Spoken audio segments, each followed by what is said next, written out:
40 hadis peristiwa akhir zaman. Dan kita sedang bercakap tentang salah satu daripada tanda-tanda besar kiamat.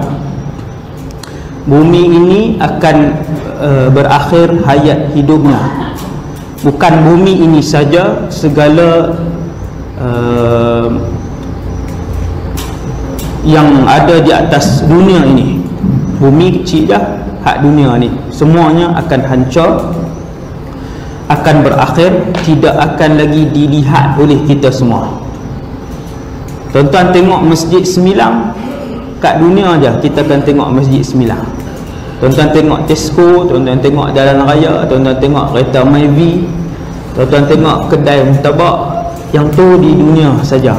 Satu hari keseluruhan alam ini akan hilang, sama ada hancur ataupun dilenyapkan oleh Allah Azza wa Jalla. Semua tak ada. Dan seluruh manusia akan berpindah ke sebuah alam namanya akhirat. Di sana hanya ada dua buah negara. Negara pertama namanya syurga, dan negara kedua namanya neraka. Tidak ada pilihan ketiga ketika itu. Manusia hanya ada dua pilihan. Sama ada kekal selama-lamanya, bahagia, mendapat nikmat, senang, kaya, sentiasa sihat, sentiasa kacak, sentiasa senang hati, mereka adalah ahli syurga. Ataupun kekal selama-lamanya di dalam kesengsaraan, panas, sakit, duka cita, miskin, hina, mereka adalah warga negara neraka. Wal'iyadzubillah. Disebabkan Rasulullah adalah Nabi yang terakhir, maka kita semua dapat faham bahawasanya betapa dekatnya kita dengan kiamat. Kerana Rasul yang terakhir itu bukan sahaja telah pun diutuskan oleh Allah, bahkan telah pun wafat. Waktu Nabi mai, yang tu tanda kiamat dah. Diutusnya Rasulullah, itu tanda kiamat. Wafatnya Rasulullah, itu juga tanda kiamat. 1400 tahun berlalu kewafatan Rasulullah, bermaksud sangat hampir dengan kiamat. Maka Nabi pun sebut, setelah semua tanda kiamat kecil berlaku, kalian akan melihat tanda besar kiamat yang pertama akan muncul. Setelah diteliti oleh para ulama yang mengkaji hadis-hadis tentang akhir zaman, mereka mendapati bahawa kebanyakan tanda-tanda kiamat kecil telah pun berlaku, walaupun belum kesemuanya lagi. Apabila kebanyakan telah berlaku, maka manusia hari ni, hak 2016 ni, hak masih hidup dalam masjid ni, sayogianya memberikan perhatian, ada maklumat tentang tanda besar kiamat yang pertama, iaitulah Dajjal. Perbahasan kita sejak beberapa bulan yang lalu, termasuk bulan-bulan yang penting kan, 2 bulan tajuk kita masih lagi tajuk Dajjal. Dan tajuk-tajuk ni saya rasa yang hadir dalam masjid ni kebanyakan kita dah dengar. Kita sampai pada muka surat 610 pada subtopik Dajjal, kepung Imam Mahdi dan tenteranya di Baitul Maqdis. Ada 3 orang di kalangan manusia yang mereka ini kesemuanya belum muncul. Dan ketiga-tiga tokoh ini, sama ada tokoh kejahatan ataupun tokoh kebaikan ini, akan hidup pada satu zaman. Tokoh yang pertama, tokoh kejahatan, namanya Dajjal.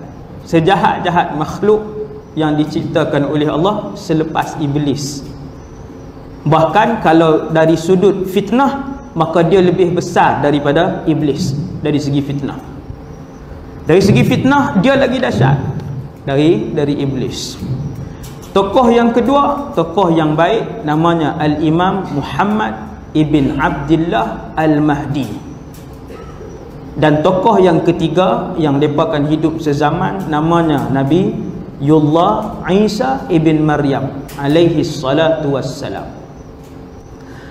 Yang akan muncul pertama sekali di kalangan ketiga-tiga ini ialah Al-Imam Al-Mahdi.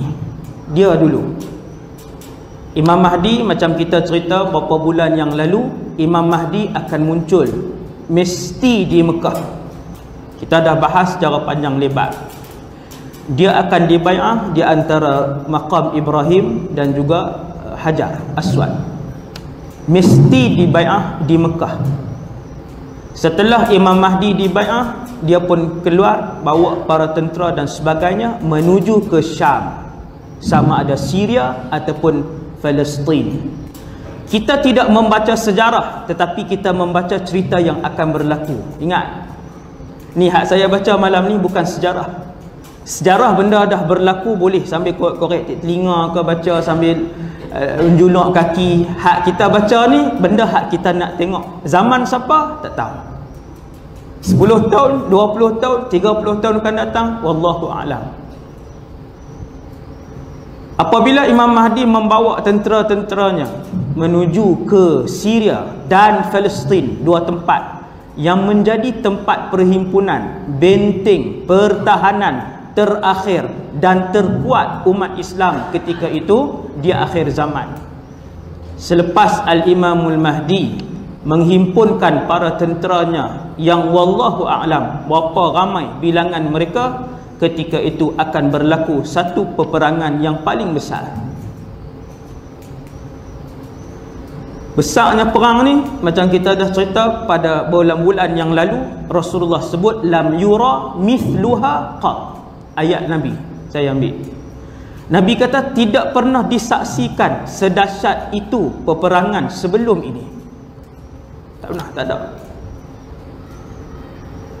Nabi sebut tu maksudnya ketika perang itu berlaku, semenjak daripada sebelum perang itu sampailah zaman Nabi Adam, tidak ada peperangan yang sedahsyat itu.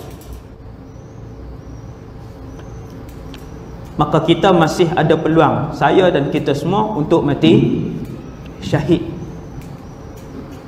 Untuk mati syahid. Anak muda ramai malam ni, remaja, setiap malam tidur mohon kepada Allah, ya Allah muliakanlah kami dengan mati syahid.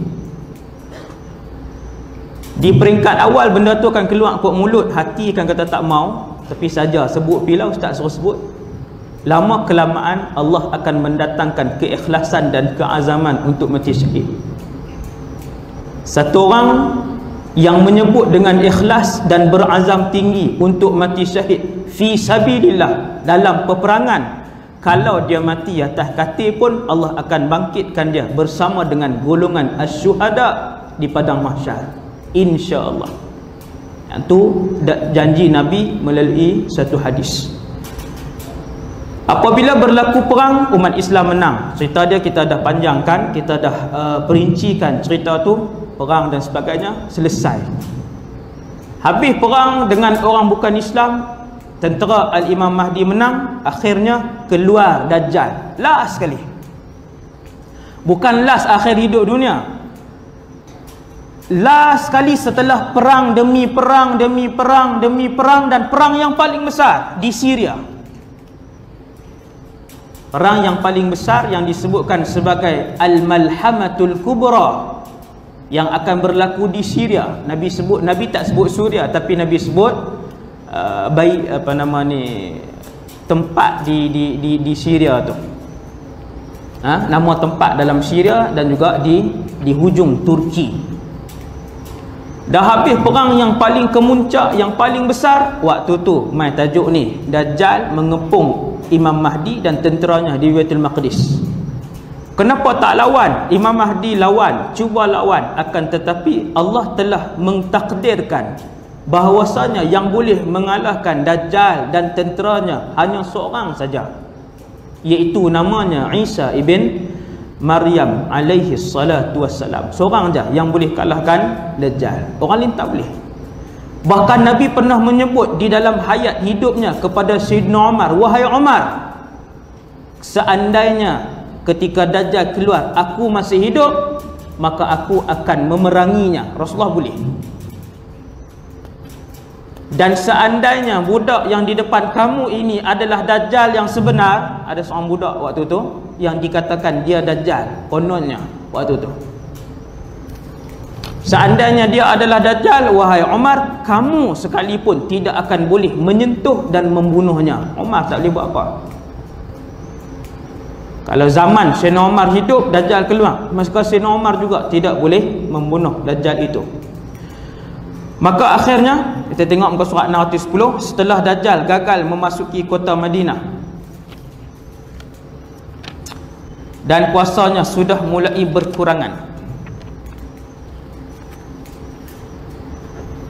dia pun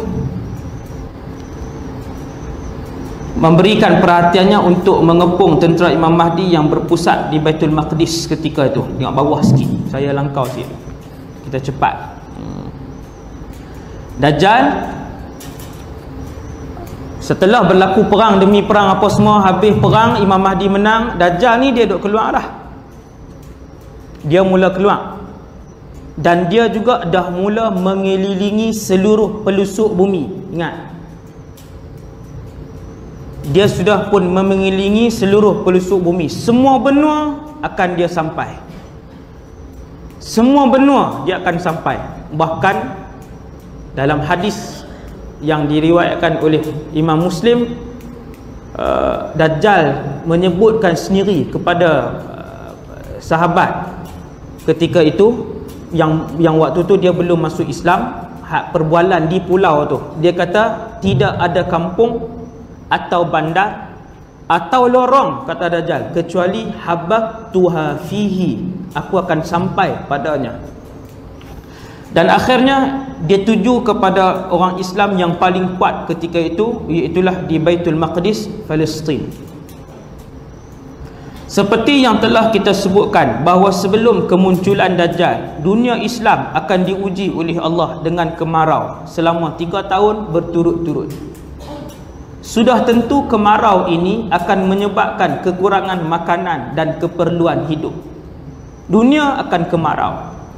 Bukan dunia Islam sahaja, seluruh dunia akan diuji oleh Allah. Air tak ada. Bila air tak ada, orang akan jadi kalut. Orang akan jadi sangat kalut. Dalam dunia ni, daripada barat ke timur, utara ke selatan, yang paling penting nombor satu ialah air. Kalau ada duit 1 bilion tapi duit air tak ada, maka dia takkan hidup.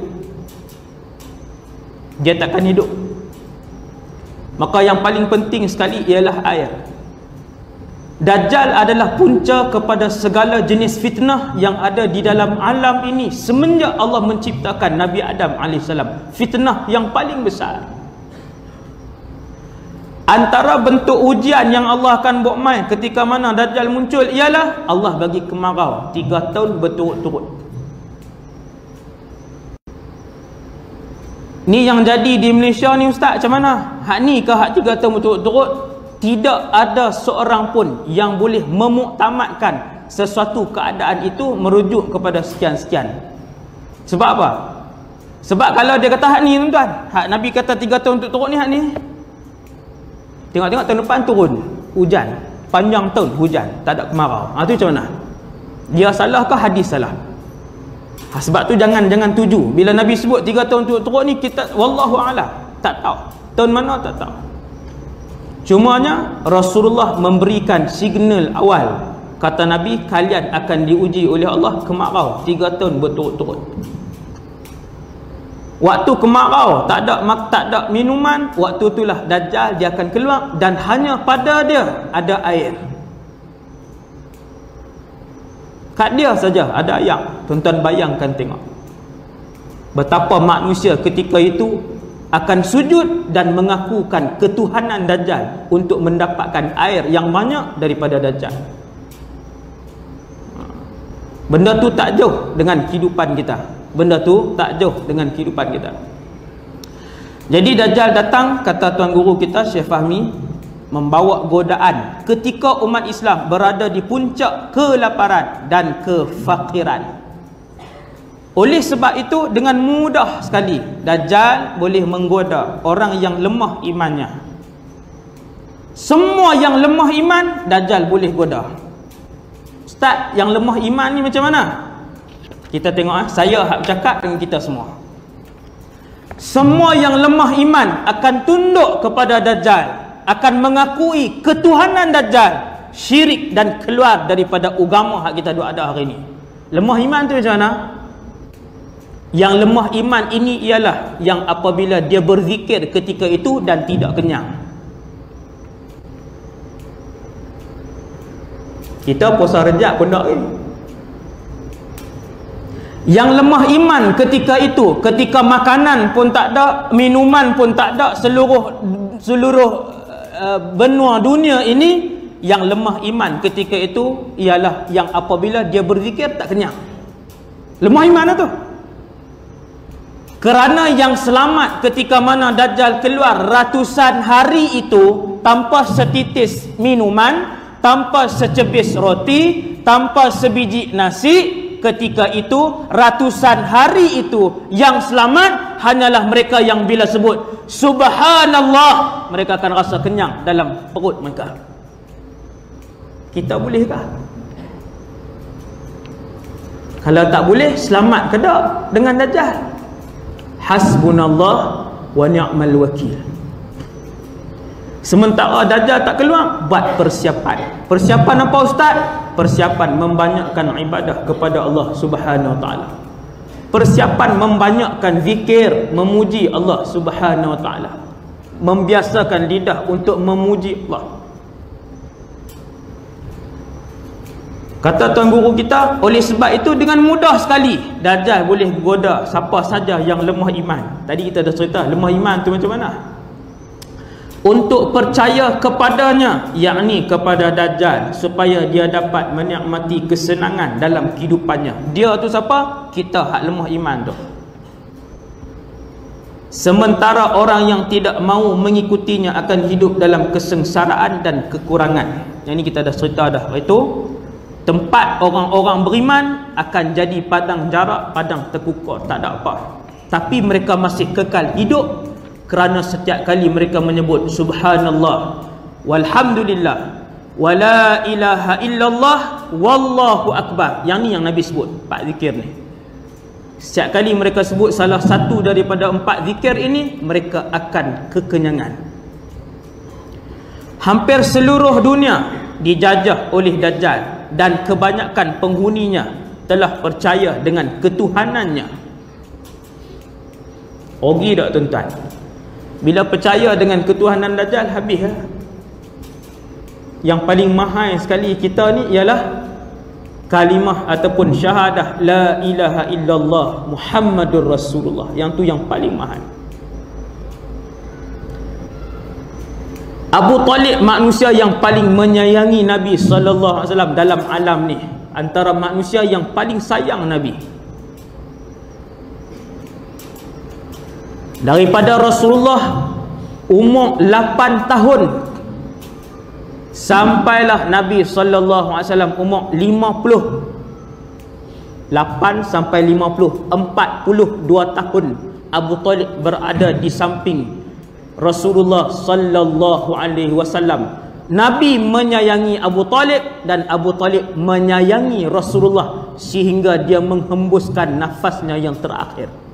Akan tetapi tempat tinggal Abu Talib di alam akhirat ialah dia salah seorang daripada warga negara yang akan kekal selama-lamanya di dalam kesengsaraan neraka Allah wal-iyadzubillah. Pasal apa? Kerana dia tidak pernah menyebutkan kalimah asyhadu an la ilaha illallah wa asyhadu anna Muhammadar Rasulullah. Berapa tahun duduk tepi Rasulullah? 42 tahun. Semulia-mulia pekerjaan di dalam alam di atas muka bumi ni iaitu mempertahankan Rasulullah. Itulah yang dilakukan oleh Abu Talib. Sampai akhir hayat dia pertahankan Nabi. Dia melindungi Rasulullah. Tapi disebabkan dia tidak menyebutkan 1 ayat ataupun 2 ayat saja, la ilaha illallah Muhammadur Rasulullah, maka Dajjal datang untuk memperak-perandakan ayat ini, untuk menarik keluar ayat ini. Dan kata para ulama melalui hadis yang disampaikan oleh Rasulullah, kebanyakan manusia ketika itu mengikuti Dajjal, mengakui ketuhanannya. Rugi tuan-tuan. Hasbunallah wa ni'mal wakil. Kemudian hampir seluruh dunia dijajah oleh Dajjal dan kebanyakan penghuninya percaya dengan ketuhanan Dajjal. Mereka jadi pengikutnya yang setia. Yang masih tinggal lagi hanya 3 kawasan: Makkah, Madinah, Baitul Maqdis. Makkah dan Madinah tidak dapat dimasuki oleh Dajjal. Jadi kita cerita dah. Keliling Mekah dikawal oleh para malaikat yang bersenjata dengan rapi. Sekeliling Madinah, setiap inci bumi Madinah kelilingnya dikawal oleh para malaikat yang rapi dengan senjata. Tidak dapat dimasuki oleh Dajjal. Yang tinggal lagi ialah kawasan Baitul Maqdis yang merupakan benteng kekuatan Imam Mahdi bersama dengan tentera-tenteranya. Dia sama ada Palestin atau Syria. Nah, ada hadis sebut Palestin, Baitul Maqdis, dan ada hadis sebut di Syria, kawasan yang bernama Ghutah. Ghutah ialah satu tempat yang Nabi sebut dengan jelas. Nabi sebut Ghutah dalam hadis. Nabi kata Ghutah ialah benteng pertahanan terkuat dan terbaik umat Islam ketika itu. Kita boleh tengok hadis-hadisnya yang banyak. Ni hak pengumuman ni sekarang kah? Satgi last no. Okay. Kemudian Dajjal bersama dengan bala tenteranya menumpukan perhatian untuk mengepung Baitul Maqdis. Tuan-tuan mungkin tertanya-tanya, Ustaz, kalau kawasan lain jadi macam mana? Dalam bumi ni kawasan lain, Malaysia, Singapura, Filipina, apa semua. Tuan-tuan yang dirahmati Allah, semua mujahidin, para tentera yang bergabung dengan Imam Mahdi datang daripada seluruh dunia Islam, ataupun negara-negara yang bukan Islam tapi ada umat Islam. Ada hadis ni yang saya sebut ni. Negara-negara yang bukan Islam tetapi ada umat Islam yang hati mereka sentiasa mengazamkan supaya hidup mereka dapat diakhiri dengan syahadah, dengan mati syahid. Mereka ini juga akan keluar berduyun-duyun menuju ke Baitul Maqdis mencari Al-Imam Al-Mahdi untuk dibai'ahkan. Seluruh dunia pergi. Maksudnya kalau tuan-tuan nak bayang suasana ketika tu, semua mujahidin yang jujur akan berada di sana. Betul ikhlas, semua akan duduk di sana. Tinggal lagi yang gila dunia, tinggal lagi yang tak teringin syahadah, tinggal lagi yang melebihkan dunia, yang tu tak pergi. Wal'iyadzubillah. Takut kita. Siapa hak pergi, siapa tak pergi, wallahu a'lam. Dan ketika itu, ketika mana Al-Imamul Mahdi berada di Baitul Maqdis, kemudian datang Dajjal untuk mengepung. Waktu tu di bumi yang lain ni Dajjal telah pun sampai. Dia dah pergi dan dia dah tinggal dah pengikut dia. Macam kita dah cerita dululah. Dia pergi satu tempat, hak mana ikut dia, dia bagi makanan, dia bagi kemewahan. Yang mana tak ikut dia, dia jadikan tempat itu porak-peranda. Dia jadikan tempat itu tiada makanan, tiada minuman. Macam itulah keadaan tempat-tempat lain. Kemudian Dajjal bersama dengan bala tenteranya, muka surat 611 peringkat bawah sekali, dia kepung Baitul Maqdis nak patahkan kekuatan Imam Mahdi dan tentera-tenteranya. Kemudian tidak disebutkan dalam riwayat berapa lama Dajjal akan mengepung Baitul Maqdis, tapi apa yang jelas ialah tentera Imam Mahdi kehabisan bekalan makanan. Akhirnya tuan-tuan yang dirahmati Allah, dalam muka surat 612 itu disebutkan tentera-tentera ini dikuatkan semangat mereka dengan satu ucapan oleh salah seorang yang berada di dalam kawanan tentera itu. Mungkin Imam Mahdi sendiri. Dia bangkit berpidato. Kemudian Imam Mahdi kata, sampai bila kepungan ini akan berpanjangan dan sampai bila kita akan bertahan di sini, mari kita lawan Dajjal ini. Mendengar ucapan itu, perenggan terakhir 612, timbul satu semangat yang meluap-luap di kalangan tentera Imam Mahdi. Lalu mereka berjanji setia dengan Imam Mahdi. Mereka akan berkorban untuk melawan dengan tentera Dajjal. Maka mereka pun duduk siap, bersiap munajat kepada Allah Azza wa Jalla sebagainya. Sampai waktu solat, mereka pun masuk untuk semayang. Muka surat 613. Tidak lama setelah bai'ah itu, maka turunlah Nabi Isa alaihissalam sebagai bantuan yang diberikan oleh Allah Subhanahu wa taala kepada tentera ini. Nampak tuan? Kemuncak kepada tentera ni dia semangat. Waktu duduk semangat tu memang habis-habisan lah. Kali ni semua orang kata dah berazam, semua mati syahid. Tak apalah, nak jadi apa pun jadi, kita semua mati syahid. Selepas bermunajat kepada Allah apa semua, susun saf untuk semayang.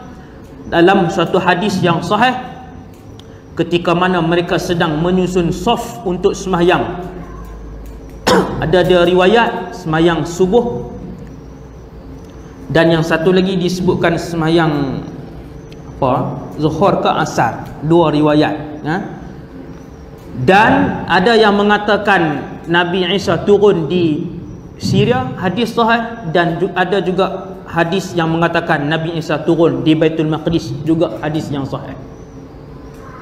Sebahagian ulama sebut nak gabungkan kefahaman di antara dua hadis ni supaya tidak ada kontradiksi, tak ada tanaqud, tak ada percanggahan, bahawasanya ketika mana tentera Imam Mahdi sedang melakukan persiapan untuk solat. Lepas solat ni kira nak perang habis-habisan lah.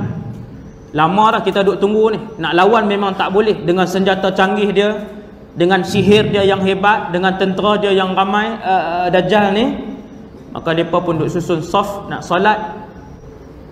Imam Mahdi pun mengangkat takbir Allahu Akbar. Kemudian kedengaran di saf-saf yang belakang menyebutkan Isa ibn Maryam, Isa ibn Maryam Nabiullah.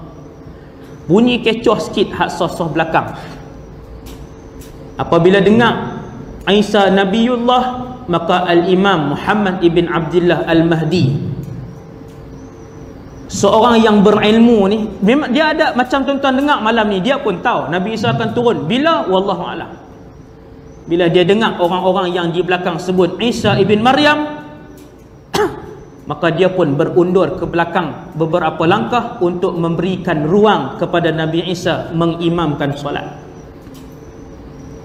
Nabi Isa sebab dia turun tu, dia akan terus pergi ke depan.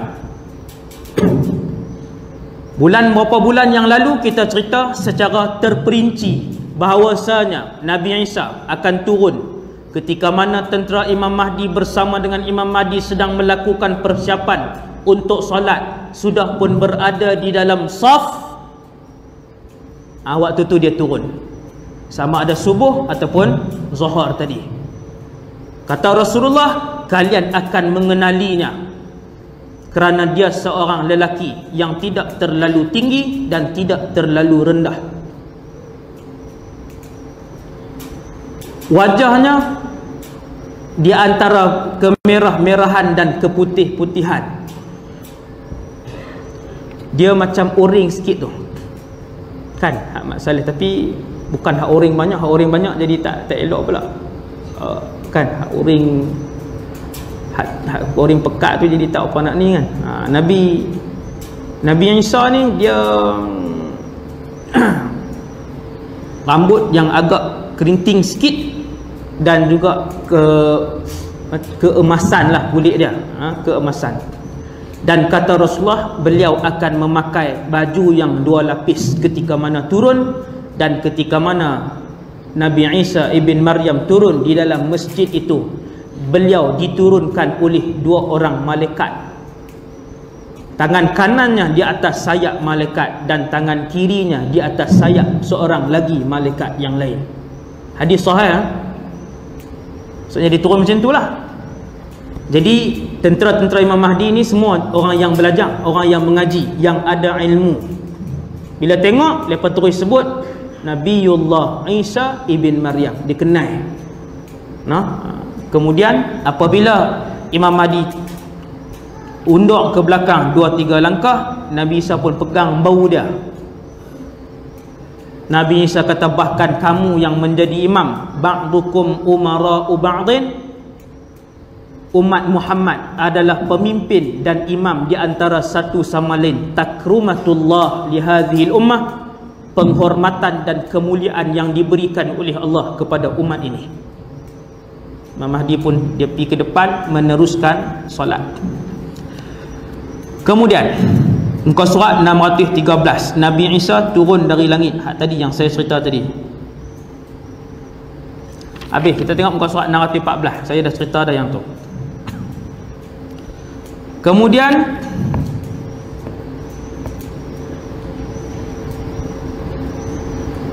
Narati 14 pun dia cerita yang tu juga tentang Nabi Isa turun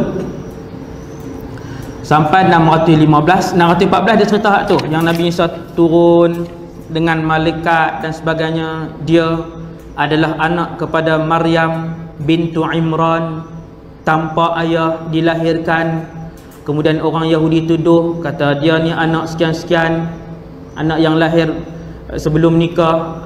Itulah dia bahas muka surat 613, 614. Muka surat 615 tuan-tuan boleh tengok hadis riwayat Imam Muslim, iaitu lalu Allah mengirim Al-Masih Isa ibn Maryam alaihi salam. Beliau turun bersebelahan Menara Putih, sebelah timur Damsyik, Syria. Nabi tak sebut Syria, Nabi sebut Dimash. Dimash tu Damsyik. Dimash tu Damsyik. Nama Dimash adalah nama yang lama, lebih daripada 3-4 ribu telah pun disebutkan Dimash. Kalau Syria, Suria ni nama baru, nama hak kerajaan baru. Nama lama sejak daripada Nabi, sejak daripada sebelum Rasulullah, nama kota itu adalah Dimash. Maka sampai hari ini 2016, Dimash ini masih lagi kekal dengan nama Dimash. Dia tak rosak. Dimash ni tak rosak. Perjalanan harian macam biasa. Di Syria hari ini ada 14 buah negeri, 12 negeri semuanya hancur. Ada yang hancur 40%, 50%, 60%, 70%, 80%.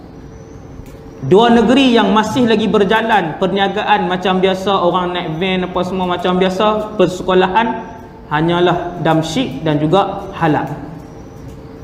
Damsyik, negeri yang akan turun padanya Nabi Isa. Halab adalah satu negeri yang akan berlaku peperangan terbesar dalam sejarah kemanusiaan di Halab. Nabi sebut dalam satu hadis lain, tapi Nabi tak sebut Halab, Nabi sebut nama daerah di dalam Halab itu. Kata Rasulullah, Isa akan turun di Damsyik. Dalam ni dia tulis Damascus. Damascus ni English, bahasa Melayu Damsyik, dengan memakai pakaian yang dicelup dengan celupan kuning. Saya pun tak tahu kenapa dia terjemah celupan kuning, padahal Arab dia baina mahruzatain atau mahrudatain. Kataan Arab dia baina mahrudatain. Mahrudatain ni bukan celupan kuning. Mahrudatain ni dua helai baju, dua lapis baju, itu mahrudatain. Beliau meletakkan kedua-dua tapak tangannya di atas sayap-sayap malaikat. Tuan-tuan, hadis riwayat Imam Muslim. Siapa dia beliau? Nabi Isa. Apabila beliau Nabi Isa menundukkan kepalanya, seakan-akan ada air yang jatuh dari kepalanya, seperti gugurnya butiran-butiran putih laksana mutiara. Macam mana ni? Segak nak abang kata segak. Rasul-rasul semua segak. Kesemua Rasul adalah tampan. Mengikut pendapat sebahagian ulama pula, Nabi Isa turun di Baitul Maqdis, bukan di Damsyik. Walau bagaimanapun, Al-Imamul Barzanji telah menghimpunkan kedua-dua riwayat ini dengan menyebutkan bahawa permulaan turunnya Nabi Isa alaihissalam adalah Damsyik setelah Zuhur. Kemudian beliau pergi ke Baitul Maqdis dan menemui Imam Mahdi ketika sedang solat subuh pada hari yang kedua. Itu dia punya tafsiran di kalangan para ulama. Kemudian dia bawa muka surat 616 hadis bahawa ketika solat Nabi Isa pun turun, Imam Mahdi berundur ke belakang beberapa langkah. Kemudian Nabi Isa meletakkan tangannya di kedua-dua bahu Imam Mahdi. Kemudian kata Isa ibn Maryam alaihissalam, qaddim fasalli fa innaha laka uqimat fayusalli bihim imamuhum. Teruskanlah menjadi imam, kerana solat ini diiqamahkan supaya engkau yang menjadi imam. Maka Imam Mahdi pun meneruskan solatnya. Riwayat Ibnu Majah. Kemudian setelah selesai solat subuh, muka surat 617, berlakulah penyerahan kuasa daripada Imam Mahdi kepada Nabi Isa alaihissalam. Itu cerita dia. Hak ni bukan sejarah, sekali lagi saya sebut, benda ni yang akan kita tengok generasi kita ataupun yang selepas ini, wallahu a'lam. Habis semayang, Imam Mahdi pun tengok apa semua, dia pun lihat Nabi Isa, dia pun berbai'ah dengan Nabi Isa ibn Maryam, menyerahkan pemerintahan kepada Nabi Isa ibn Maryam. Kemudian setelah kekuasaan diserahkan kepada Isa ibn Maryam, Nabiullah, maka Nabi Isa pun ajak tentera-tentera bersama dengan Al-Imamul Mahdi, jom kita cari Dajjal. Mereka pun pergi kepada satu pintu, muka surat 618, lalu dibuka pintu itu. Dajjal pun ada betul-betul depan pintu masjid tadi. Masjid mana? Wallahu a'lam. Nabi sebut, tapi Nabi sebut dengan jelas suasana masjid itu, iaitulah Nabi sebut Syarqiyya Dimash, di timur Damsyik, indal manaratil bayda, dia akan turun di menara putih Damsyik, timur Damsyik itu. Menara tu warna putih, berada di timur Damsyik. Betul-betul dengan sifat yang Nabi sebut itu. Kalau hari ni tuan-tuan pergi ke Damsyik, masjid itu ada, tapi masjid baru lah. Baru tak baru pun daripada zaman Umayyah lah. Seribu lebih kurang 1000 berapa ratus tahun masjid itu. Jadi masjid itu ada, dan sebahagian para ulama menyebutkan boleh jadi kemungkinan, tengok ulama beradab, kata para ulama, kemungkinan masjid itulah yang dimaksudkan oleh Nabi sallallahu alaihi wasallam, dan menara putih di masjid itu memang ada. Masjid itu nama Masjid Al-Umawi. Apabila Dajjal melihat Nabi Isa, macam mana nak berlaku perang kah? Hak macam kita duk tengok Superman versus Batman kah, saya pun tak tahu cerita apa. Banyaklah cerita-cerita lain kan, lawan kuasa dengan kuasa. Hak terbaru ni, nak keluar di Pawagam ni, cerita hak dua beradik itu pula. Apa tu cerita tu kan? Baru duk tengok iklan ni, banyak sangat depa buat iklan kan. Kuasa lawan kuasa. Ni nak jadi macam mana ni Dajjal yang berlawan dengan Nabi Isa? Kata Rasulullah, "Dzaba kama yadzubul milhu fil ma." Tak payah beranganlah duk tengok kuasa tembak dengan pedang ke apa, tak payah. Sebab Nabi kata, apabila Dajjal melihat Nabi Isa, maka tubuh badannya akan larut seperti mana larutnya garam di dalam air. Tak ada lawan. Dia tengok Nabi Isa tu bergegar tubuh badan dia, dia pun lari dengan sekuat-kuatnya, sebab kelajuannya seperti mana awan yang ditiup dengan angin yang kencang. Laju. Bila buka pintu tu, nampak betul-betul Dajjal depan pintu. Dia pun tengok Nabi Isa, dia pun terkejut. Di belakang dia ketika itu ada puluhan ribu tentera, dan boleh jadi ada ratus ribu tentera di belakang dia. Bila dia tengok Nabi Isa, dia kenal Nabi Isa alaihissalam melalui bau-bauan wangi-wangi yang keluar daripada tubuh Isa ibn Maryam alaihi salatu wassalam. Semua Nabi wangi. Konon tuan, dah kacak wangi pula. Dah wangi tubuh badan, suara sedap. Semua Rasul suara merdu.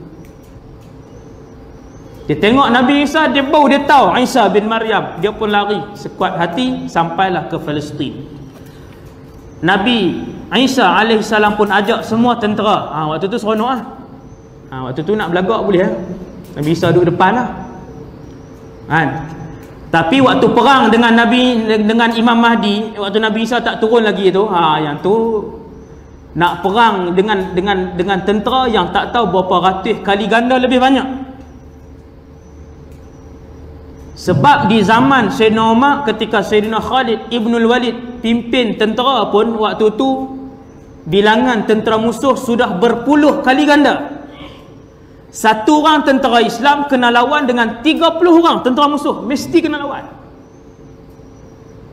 Zaman tu, yang tuan-tuan tengok cerita baru ni kan, zaman itu, zaman Sayyidina Umar hantar Khalid bin Walid mengalahkan tentera Rom, mengalahkan tentera Parsi. Satu orang tentera Islam kena lawan dengan 20, dengan 25, dan kadang-kadang sehingga dengan 30 orang. Yang tu bukan lagi peperangan terbesar dalam sejarah manusia. Maka kita nak bayang macam mana apabila berlaku perang di antara tentera Mahdi dengan tentera musuh ketika tu, berapa ratus kali ganda waktu tu. Waktu tu tak boleh, memang kena sungguh-sungguh lah. Yang nak relax sikit waktu bila waktu ni part ni muka surat 620 ni, waktu Nabi Isa duduk depan, dia buka pintu, Dajjal tengok Nabi Isa, dia lari. Dajjal lari lah. Waktu tu kita boleh tunjuk nombor lah ke dia. Sebelum tu jangan lagi, tak tentu lagi. Waktu tu kesemua tentera yang dibentuk sebelum itu oleh Imam Mahdi, semua akan ikut Nabi Isa AS pergi ke Palestin, kejar tentera-tentera paling kanan, tentera Dajjal ketika tu. Yang paling kanan ni tentera yang mula ikut Dajjal sejak daripada hari pertama Dajjal mengisytiharkan ketuhanan dia di Iran. Sama ada di Asfahan ataupun di Khurasan, dua tempat ni, salah satu. Waktu hari pertama dia isytihar, sudah ada kata Rasulullah 70,000 orang tentera paling kanan. Tentera ni lah yang duk ikut pi mana saja, tentera yang paling kuat. Siapa tak boleh lawan mereka? Tentera-tentera inilah yang akan dikejar oleh tentera Imam Mahdi bersama dengan Imam Mahdi dan juga Nabi Isa yang paling depan sekali. Sampai dah di Palestin, di suatu tempat yang bernama Babul Lud. Dajjal tak boleh pergi mana, dia dikepung waktu tu Imamul Mahdi. Ketika itulah Dajjal cuba melarikan diri, muka surat 620. Namun usahanya sia-sia saja. Dia ditikam oleh Nabi Isa dengan sebilah lembing yang tajam yang dibawa turun dari langit. Ini saya tak tahu. Yang dibawa turun dari langit tu saya tak pernah jumpa riwayat tu. Sebab tu saya sebut, kalau dia sahih, sahih lah. Kalau dia naif, saya tak tahu. Saya tu saya tak pernah jumpa. Cuma saya baca sebab Tok Guru Syekh Fahmi masukkan dalam ni. Lembing itu akan mengenai ulu hati Dajjal yang menjadikannya terus tersungkur mati. Habis. Perenggan bawah tu, Nabi Isa akan membunuh Dajjal di satu tempat yang bernama Babul Lud. Hari ni kalau pergi Palestin, tempat tu ada. Tengok tuan, mukjizat Rasulullah. Babul Lud yang Nabi kata Nabi Isa akan kepung sampailah jalan yang paling akhir, Dajjal tak boleh lari mana dah. Nama tempat tu Babul Lud. Hari ni ada. Bolehlah pergi ziarah, tapi jangan buat lawan pula. Buat lawan kena tikam, aku Dajjal hang Nabi Isa. Jangan. Yang melawak lah tu. Jadi dekat situ dia akan mati di situ. Apabila Dajjal mati, Nabi Isa meneruskan jihadnya dengan dibantu oleh Imam Mahdi. Jihad apa pula? Jihad apa? Ni hak 70,000 hak paling kanan tu. 70,000 tentera yang paling kanan, tentera yang paling kuat yang dibentuk oleh Dajjal di Iran. Iran Nabi tak sebut Iran, Nabi sebut Asfahan, Khurasan. Tentera ni masih hidup sampai Dajjal dibunuh. Bila mereka tengok ketua mereka, Tuhan mereka dibunuh, Tuhan mereka, maka tentera ni pun berlari, menyorok. Ada duduk belakang batu, belakang tembok, belakang pokok dan sebagainya. Maka Nabi pun sebut dalam satu hadis riwayat Imam Muslim daripada Abu Hurairah bahwasanya Rasulullah sallallahu alaihi wasallam bersabda, tidaklah akan terjadi kiamat sehingga kaum muslimin membunuh sekalian orang Yahudi. Ini perang ni. Apabila orang Yahudi itu bersembunyi di sebalik batu dan pohon kayu, maka batu dan pohon kayu itu akan berkata, "Hai orang Islam, ada orang Yahudi di belakang saya, datang dan bunuhlah dia." Ustaz, dengar dengan suara hati ke dengar dengan apa ni Ustaz? Ni dengar dengan ni. Kita akan mendengar semua pokok, semua tembok, semua batu yang ketika itu menjadi tempat persembunyian tentera-tentera Dajjal. Batu-batu pokok ni akan bercakap, wahai Muslim, mari sini, belakang ni ada Yahudi. Kita pun pergi belakang tu, lalu kita pun bunuh tentera itu. Kata Rasulullah, kecuali sebuah pohon yang tidak akan bercakap. Pohon itu namanya pohon gharqad, semacam pohon yang berduri. Punya muhung zaman hari ni, dia masuk dalam internet, pohon gharqad. Itu pohon zakum kan? Macam-macam lah hari ni. Pohon zakum ke pohon gharqad tu, dia buat bentuk muka, bentuk apa, buah tu macam dengan muka setan, lepas tu ada duri. Dia kata rupanya inilah pohon zakum. Orang pun pakat share. Bodoh juga share pun. Zakum, pohon dalam neraka. Siapa dia yang pergi ambil dalam neraka ni? Tuan-tuan, dengan ilmu kita hari ni share ikut dan wal'iyadzubillah. Kadang share benda dosa besar, share. Kita kongsi, kawan kita, friend kita ada 5,000 orang. 5,000 dosa besar dalam masa sehari kita dapat. Tiap-tiap hari berpuluh-puluh entiti dan benda-benda fitnah yang dibawa masuk ke dalam internet dan masing-masing pakat share. Sebab tu orang lagi dia ada ilmu, lagi tak ada benda yang dia share. Sebab dalam internet ni yang lebih banyaknya benda yang tidak pasti, benda yang tidak betul, dan paling banyaknya adalah fitnah dan dosa. Itu yang majoriti. Nabi kata kecuali satu pohon yang takkan bercakap, namanya pohon gharqad. Riwayat Imam Muslim hadis ni. Pokok ni dia tak bercakap. Pokok gharqad. Kerana sesungguhnya pohon ini adalah daripada pohon Yahudi, oleh sebab itu ia melindunginya. Pokok Yahudi, nama dia syajarah Yahudiyah. Hadis ini menjanjikan kemenangan yang sangat besar kepada orang Islam dalam memerangi orang Yahudi. Kita habis lagi satu muka surat. Muka surat 622. Tuan-tuan yang dirahmati Allah sekalian, walaupun orang Yahudi rancang dan berusaha sedaya upaya untuk membunuh dan menyesatkan umat Islam, namun akhirnya orang Yahudi akan binasa juga di dalam kepungan umat Islam. Ini kemuncak kejayaan umat Islam, kemuncak yang paling tinggi, kemuncak keizahan dan kemegahan umat Islam, kemuliaan umat Islam ialah apabila mereka membunuh Dajjal melalui Nabi Isa, dan ialah apabila mereka membunuh kesemua Yahudi-Yahudi yang paling kanan, yang paling kuat, yang paling maju, yang paling mulia ketika itu, kita bunuh kesemuanya. Waktu tu kemuncak kemuliaan umat Islam. Semua orang Yahudi akan dibunuh hak jadi tentera waktu tu.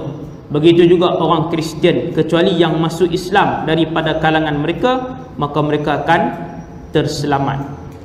Adapun orang-orang kafir lain, mereka juga akan mati apabila menghidu nafas Nabi Isa alaihissalam. Bau Nabi Isa, hak bau wangi tu, bila orang bukan Islam bau ketika tu, mati. Dalil dia riwayat Imam Muslim, hadis Nabi, orang kafir tidak dapat menghirup angin daripada hembusan nafas Nabi Isa alaihissalam. Kalau dia terhirup maka dia akan mati. Sedangkan nafas Nabi Isa akan dapat dirasakan sejauh mata beliau memandang. Tu dia. Kita duk dengar kehebatan Nabi Muhammad SAW. Nabi Isa ni salah seorang daripada ulul azmi. Daripada sekian 313 orang rasul yang kesemuanya hebat-hebat, kesemuanya ada kelebihan keistimewaan masing-masing. 313 tadi Allah pilih 25 paling hebat. Daripada 25 Allah kelas pula 5 yang paling hebat. Salah seorangnya adalah Isa ibn Maryam.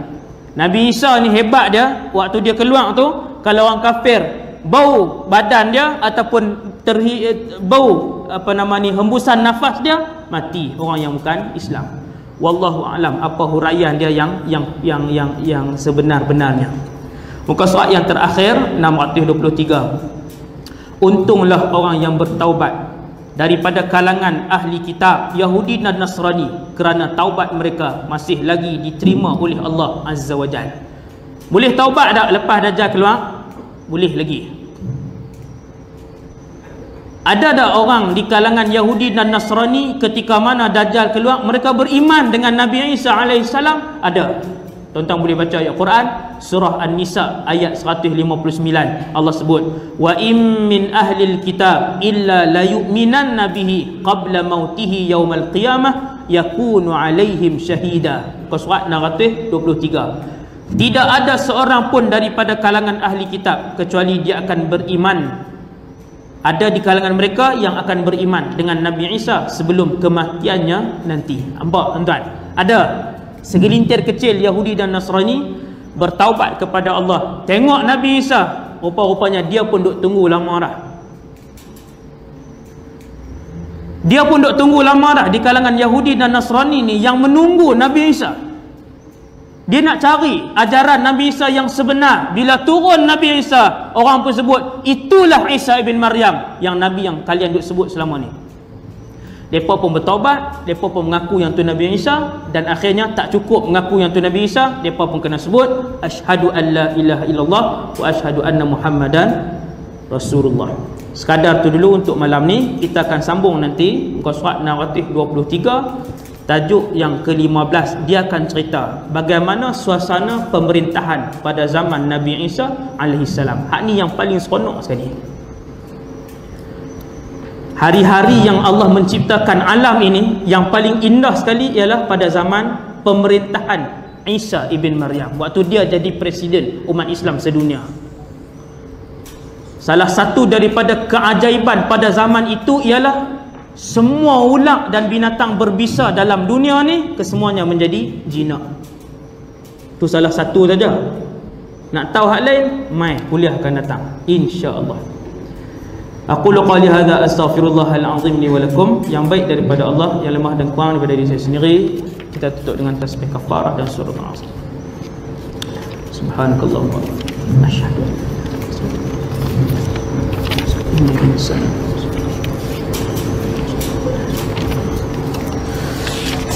Sebelum saya baca doa, Masjid Semilang akan mengubah suai, menaik taraf infrastruktur masjid ini. Dana diperlukan sebanyak RM600,000. Di antara projek ataupun kerja naik taraf masjid yang dilakukan ialah balai lintang, cat masjid, penghawa dingin, awning, projektor outdoor dan lain-lain lagi. Sehubungan itu, semua tuan-tuan yang ingin membuat saham akhirat boleh menyumbang ke dalam tabung yang berada di pintu masuk utama masjid atas nama tabung dana sumbangan dan wakaf Masjid Semilang. Walhamdulillahirabbil alamin. Bismillahirrahmanirrahim. Alhamdulillah wassalatu wassalamu ala Rasulillah wa ala alihi wa sahbihi wa man wala. Allahumma 'allimna ma yanfa'una. Ya Allah, ajarkanlah ilmu yang bermanfaat kepada kami. Wanfa'na bima 'allamtana. Ya Allah, manfaatkanlah ilmu yang kau curahkan kepada kami. Wazidna ilman wa amalan wa ikhlasan fi hayatina. Tambahkanlah kepada kami ya Allah ilmu, amal ibadah dan keikhlasan dalam kehidupan kami. Wa sallallahu ala sayyidina Muhammad wa ala